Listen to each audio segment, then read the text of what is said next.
Oke, halo teman-teman semua. Kita ketemu lagi di video selanjutnya.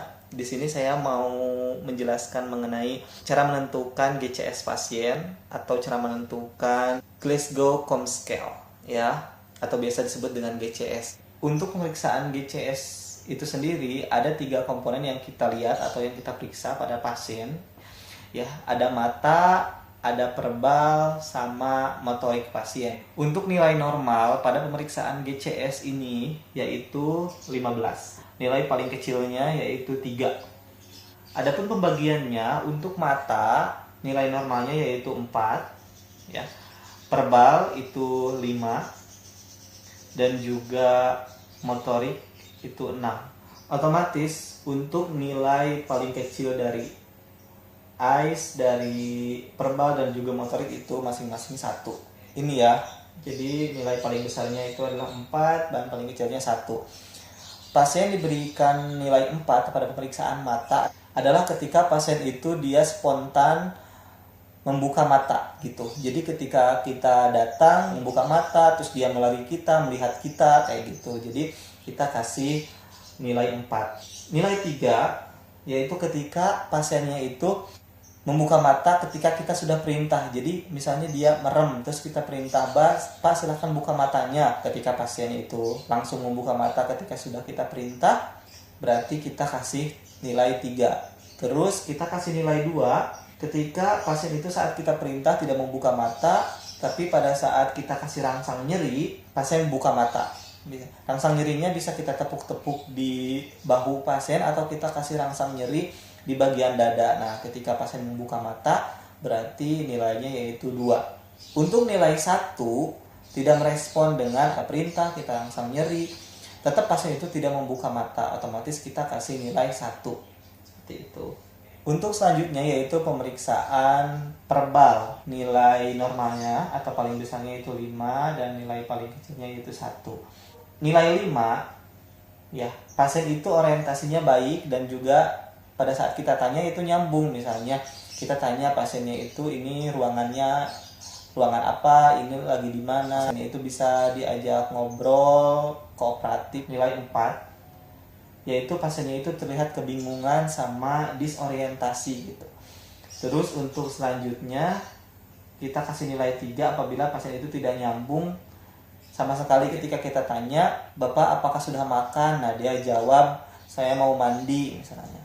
Ajak ngobrol, namanya siapa misalnya. Nah, pasiennya misalnya jawabnya ke yang lain, jadi ngelantur gitu.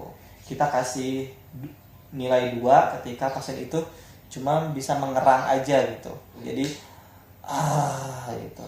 Jadi dia nggak bisa berucap apa-apa gitu. Jadi kita tidak mengerti. Terus juga untuk 1 yaitu tidak ada respon di dalam keadaan tidak sadar. Untuk selanjutnya itu pemeriksaan motorik. Di sini untuk pemeriksaan motorik nilai paling besarnya itu 6 dan nilai paling kecilnya yaitu 1. Nilai 6 ketika pasien itu bergerak sesuai dengan perintah gitu. Jadi ketika kita bilang, Pak angkat tangannya, pasien mengangkat tangan tersebut sesuai dengan yang kita katakan kepada pasien atau yang kita perintah kepada pasien. Kalau misalnya 5 yaitu ketika pasien itu kita suruh Pak angkat kaki, tetapi dia tidak merespon atau tidak mengangkat kakinya. Ketika kita kasih rangsang nyeri di tangan kiri misalnya, kita kasih rangsang. Nah, tangan yang kanannya itu dia berusaha untuk menjauhkan faktor nyeri tersebut gitu. Jadi dia dapat melokalisir nyeri. Nilai 4 ya, ketika dikasih rangsang nyeri, bagian anggota badan yang dikasih rangsang nyeri tersebut itu menjauh gitu. Jadi menghindar gitu dari rangsang tersebut.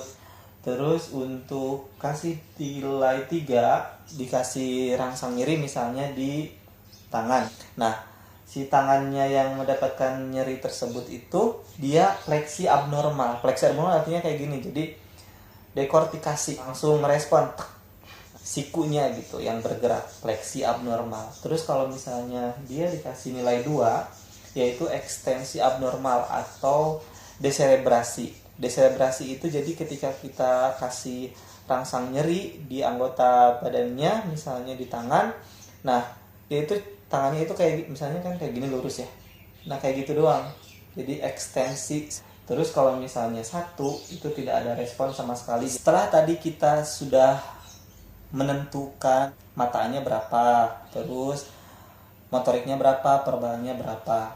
Selanjutnya kita kategorikan pasien ini termasuk dalam keadaan seperti apa. Nah, untuk membedakannya 14 sampai 15 itu dia masuknya kompos mentis ya. Apabila 12 sampai 13 dia apatis, apabila 10 sampai 11 itu dia dalam keadaan denium. Kalau misalnya 7 sampai 9 dia somnolen, kalau misalnya 4 sampai 6 dia stupor, kalau misalnya nilainya 3 atau paling kecil paling rendah dia koma. Ketika kita periksa E-nya itu ada 2 ya. Terus juga perbalanya itu 2 misalnya. Motoriknya juga 2. Artinya dia kan 6. Nah, kalau 6 dia masuknya ke kategori yang stupor. Berarti